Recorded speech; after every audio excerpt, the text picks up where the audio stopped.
kita lihat kemarin ada hari Jumaat 26 hari bulan sekitar jam 8:30 malam berlaku lagi kes pemandu mabuk, dan kali ini berlaku di kawasan Gombak. Ia bersempadan dengan Ampang, kawasan saya duduk ni. Bagaimana seorang pemandu yang mabuk telah melanggar sebuah kereta yang diparking. Kereta yang parkir. Bukan kereta berjalan pun. Kereta tu dah elok side parking dah. Tuan punya kereta letak elok-elok. Itu yang dia langgar. Itu sebab Allah mengharamkan minum arak itu. Dia yang mencipta manusia, dicegahnya jangan buat benda yang tak ada kait mengait yang boleh membinasakan kehidupan kita sebagai manusia. Berlaku tu di Taman Malawati, seorang pemandu mabuk menaiki paro 2 Myvi, langgar kereta yang parking ni. Kereta ni bila terhentak, melambung masuk, kemudian dia berpusing dan melanggar sebuah kedai. Sehingga masuk habis dia rempuh ke dalam kedai itu. Bagaimana kita membaca laporan? Tuan kedai itu suaminya ada di rumah.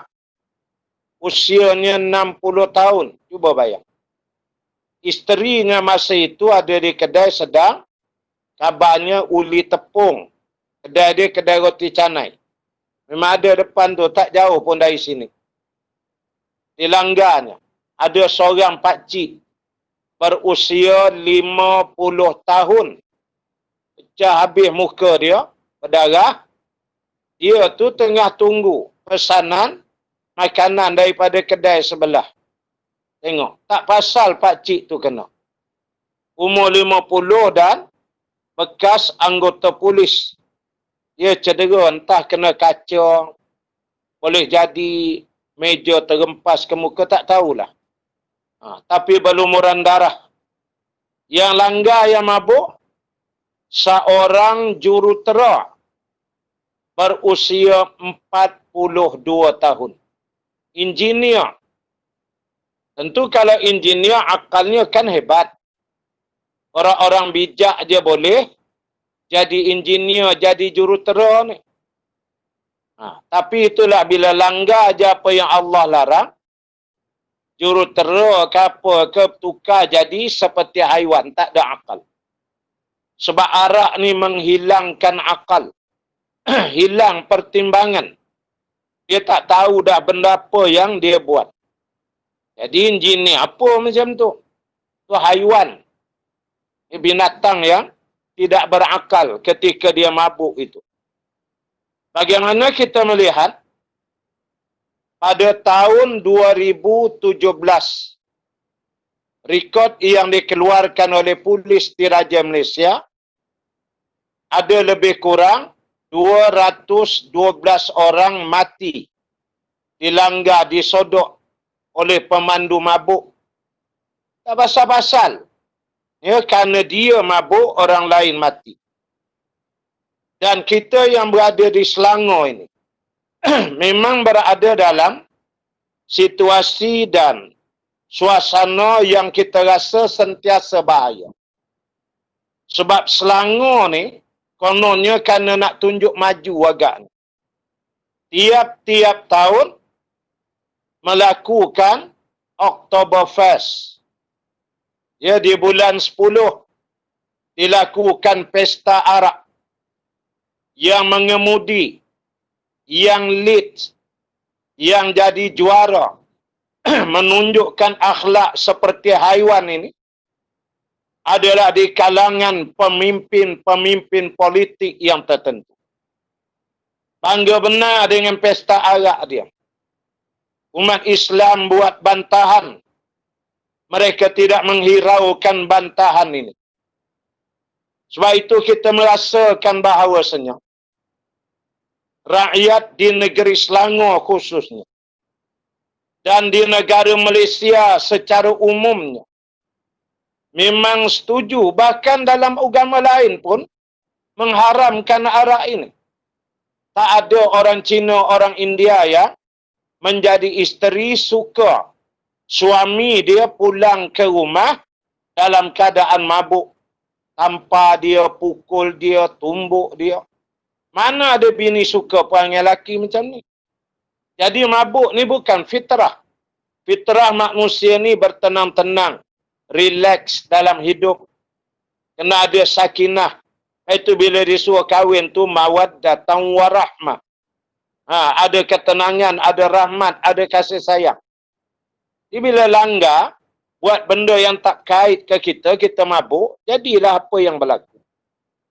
Kita berharaplah Yang Amat Berhormat Menteri Besar Selangor, sahabat karib kita dulu, ya, supaya dapat gunakan kuasa dia sebagai Menteri Besar di negeri Selangor ni, haramkan Oktoberfest ini. Tak payah dia bagi laluan. Boleh minum dengan syarat begitulah, begini. Syarat apa? Kalau dah mabuk, mana ada syarat dia jaga lagi dah. Itu kita fikir. Otak dah tak ada, dah macam binatang. Syarat apa? Dia ambil lembu, kebau, buah dan kandang, cakap ke lembu tu. Saya bagi syarat begini-begini. Reti dia. Dia tak ada akal. Macam itulah orang-orang yang mabuk. Mereka tidak punya akal. Ya, kita mendoakan Yang Amat Berhormat MB Selangor dapat mengusahakan benda ini. Saya yakin semua ahli-ahli parlimen, esko-esko yang Islam, ahli parlimen Islam, ahli-ahli Dewan Negeri yang beragama Islam, kena sokonglah benda ni. Ini bukan kita menafikan hak orang Islam. Orang Islam nak minum, nak mabuk, ada cara dalam syarak. Islam membenarkan kalau agama mereka menyatakan mereka boleh minum arak. Kita tak boleh larang. Tapi dia tak boleh iklan. Jauh sampai ke buat pesta, tak boleh. Kalau nak tahu cara kaedah macam mana, majlis-majlis daerah kontrol benda ni, pergi belajar di Kelantan. Apa masalah kan? Kita sharing togetherness. Pimpinan Esko Selangor pergi Kelantan. Belajar. Masa musuh tak untuk arah aja. Benda baik untuk rakyat, untuk kemanusiaan. Apa kata kalau seminggu sekali 2 orang YB mati kena langgar ada orang mabuk. Macam. Agak-agak masa tu macam mana kamu? Ni nak di pesta. Ni dah bulan 7 dah nak masuk. Lusa bulan Oktober mula lah. Kita mengundang laknat daripada Allah. Yang mana Islam di Selangor ni, YB sokong. Bagi support yang kuat. Itu hari, saya lihat Yang Amat Berhormat Menteri Besar nak bentang usul agama pun, speaker tak benarkan. Apa benda? Kena terus kami mendoakan. Dan kalau Selangor boleh buat benda ni, negeri lain akan appreciate kita. Negeri lain pun akan berani buat. Percayalah. Allah akan tolong kamu. Allah akan beri kekuatan pada kamu. Jangan biar. Mungkin ada usaha. Yang Amat Berhormat Datuk Seri Amiruddin buat. Kita mendoakan kebaikan yang berterusan supaya benda ni dapat dihapuskan terus. Dan sekarang ni kita tahu memang ada pindaan undang-undang untuk undang-undang yang lebih keras. Tak apalah. Lahan-lahan. Kita harap semua ahli parlimen Islam sokonglah. Biar undang-undang ni dapat diluluskan. Ya. Kita terlalu berlembut. Ini hak orang bukan Islam. Hak bukan macam tu cara dia sampai tibai habis orang tepi jalan. Food grab tu. Cari rezeki untuk ahli keluarga. Ni yang pakcik tadi ni. Dia dah tak boleh buka. Saya baca jugalah laporan akhbar menyebut kalau nak repair dia kata makan juga dalam 2,000. Pakcik umur 60 agak bini umur berapa? Cari berapa keping roti canai laku. Berapa lah untung. Nak tarik 2,000 bela tiang, bela meja yang ranak je fikir. Menyusah. Tu kata nama je engineer jurutera tapi macam haiwan. Dia tak ada akal kerana dia mabuk. Ini sebab Islam mengharamkan perkara ini. Maka dalam maqasid syariah, dia ada hifzul aql. Ada kaedah memelihara dan menjaga akal. Karena akal kalau sudah, yalah akal dah tak center lah orang kata.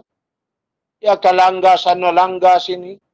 Bergaduh dari muda, sampai ke tua bergaduh. Macam tak ada akal. Ni dah istihar orang lain pula dah. Bila ke sudah? Muak rakyat melihat suasana yang seperti ini. Jadi kita harap kawan-kawan kalau di Selangor, esko-esko yang Islam tu, fit lah, sokong. YB yang Islam tak kira lah parti mana. Benda ni untuk kebaikan rakyat. Tak ada ruginya pun. Dia nak minum boleh, tapi ada cara lah. Jangan bentuk pesta. Itu Islam tak benarkan. Di Adlan begitu rupa. Menjalankan akidah. Pasti akan menentang undang-undang pengharaman ni Islam. Islam liberal. Pasti. Tulikan dia orang bukan ramai pun. Kita yang ada kuasa, kita buatlah. Berperingkat macam mana, itu bincang. Tapi kena ada usaha. Yang tiap tahun dibiar je. Ada faedah. Ya, jadi dalam hal ni kena ingat. Taiwan tu lebih keras undang-undang. Di Taiwan, pemandu mabuk yang langgar orang lain sampai mati. Hukumnya hukum bunuh. Dibunuh dia oleh mahkamah. Tapi undang-undang ni tak boleh jalan lagi. Sebab yang tadilah NGOs, jenis grup-grup Islam liberal apa semua ni bantah. Hak asasi manusia lah, apalah. Kalau kita buat betul dengan cara yang Allah suruh. Allah yang jaga hati pengundi, serunsing lah. Benda baik orang akan ikut, sokong kita. Percayalah. Taiwan tu lagi keras undang-undang.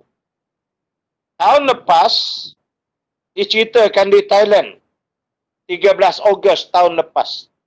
Seorang pemandu mabuk, dia langgar 5 orang yang sedang bekerja memotong rumput di tepi jalan. Dia mabuk, dia sembat 5 sekali. Mati tak tahulah, tapi dah kena sondo dek kereta buk kena ni, tahu je lah.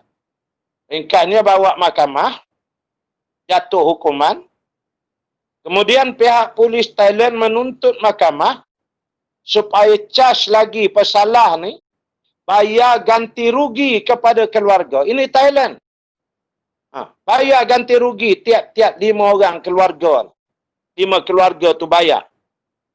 Dan orang tu kena bayar atas perintah mahkamah bila polis bagi hujah. Itu Thailand tu. Bukan undang-undang Islam pun. Dalam Islam ada diyat dia panggil. Ada ganti rugi. Ganti rugi dalam Islam ni 100 ekor unta. Kalau satu nyawa. Dia pergi sampai ke situ. Ambil dia satu unta kalau 10,000 harga.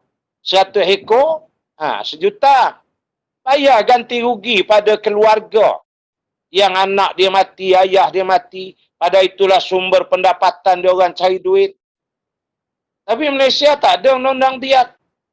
Mereka yang kena tu hukum. Baru ni seorang 8 bulan. So lepas 8 bulan keluar.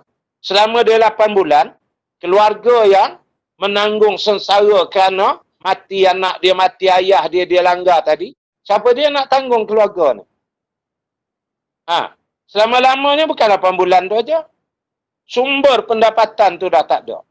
Itu dalam Islam, ada hudud kisah ta'zir. Dalam tu ada diyat. Bayaran ganti rugi. Ini. Tuntut ganti rugi itu. Maka Islam membenarkan diyat. Ada bayaran ganti rugi. Tapi pasal undang-undang Islam ni, belum lagi dapat dilaksanakan. Orang ramai, rakyat tak nampak lagi. Ada undang-undang Islam ni yang terbaik. Thailand boleh bagi diyat. Kita sini ganti rugi apa yang dapat? Ada. Tapi tak apalah, sekurang-kurang dah nak dinaikkan. Dan kita berharap sungguh, Yang Amat Berhormat Datuk Seri Menteri Besar Selangor, kena usahakan jangan dibuat pesta agak, festival Oktoberfest apa semua ni. Mengarut. Kamu ambil lah redha Allah. Nanti Allah jadikan kamu lebih mulia lagi. Percayalah. Kalau tidak, dia juga bersekongkol, geng-geng dia pun sokong juga. Haram kita undi mereka ni dalam pilihan raya umum yang akan datang. Kerana mereka bersekongkol dengan maksiat. Arak ni dosa besar. Dosa minum arak ni berat pada makan babi lagi. Dalam Quran banyak ayat-ayat mengenai arak ni Allah ingatkan. Antaranya firman Allah Ta'ala. Ya ayyuhalladzina amanu. Innamal khamru wal maisaru wal ansabu. Wal azlamu rijsum min amali syaitan. Fajtanibuhu la'allakum tuflahun. Wahai orang-orang yang beriman. Sesungguhnya meminum khamar. Berjudi, berkorban untuk berhala. Mengundi nasib dengan panah adalah termasuk perbuatan syaitan. Maka jauhilah perbuatan itu agar kamu mendapat keberuntungan. Itu Allah sebut la'allakum tuflahun. Tak ada ruginya diharamkan arak ni, melainkan kita akan untung. Seterusnya Allah Ta'ala menyebut di dalam ayat yang lain 216 Al-Baqarah, wa asa an takrahu syai'a wa huwa khairul lakum. Wa asa an tuhibbu syai'a wa huwa syarrul lakum. Wallahu ya'lamu wa antum la ta'lamun. Diwajibkan, ya, boleh jadi kamu membenci sesuatu padahal ia amat baik bagimu. Dan boleh jadi pula kamu menyukai sesuatu padahal ia amat buruk bagimu. Allah mengetahui sedang kamu tidak mengetahui. Sama contohlah, kita beritahu lama dah. Minta pramugari ni tutup aurat. Macam-macam bantahan. Kalau tutup aurat ni nampak, undur ke belakang lah, tak moderate lah, orang nanti tak nak lah itu ini. Tiba-tiba kena COVID, habis daripada atas sampai ke bawah, bakal lumbung siap apa semua. Boleh je nya kapal terbang, ada je orang naik.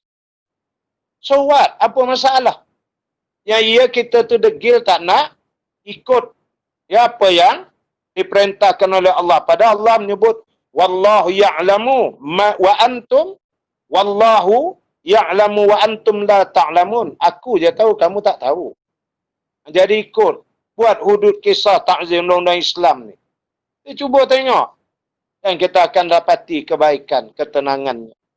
Allah Ta'ala sebut lagi, walakum fil qisasi hayatun ya ulil albab la'allakum tattaqun.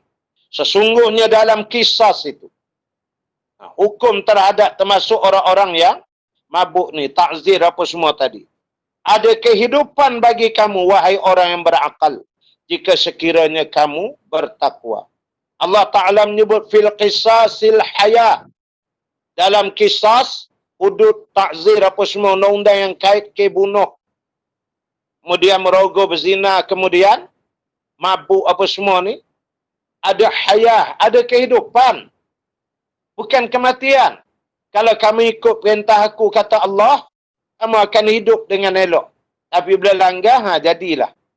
Esok lusa apa lagi yang berlaku, kita tak tahu pula. Bukan akan berhenti berterusan nanti. Dia jadi berdoa. Biar kita pilih pemimpin yang mahu menyekat hal-hal yang merosak dan menjahannamkan kehidupan umat ini. Itu sedikitlah sekadar saya ulas sebab kemarin hari Jumaat tu berlaku di Gombak. Saya duduk Gombak.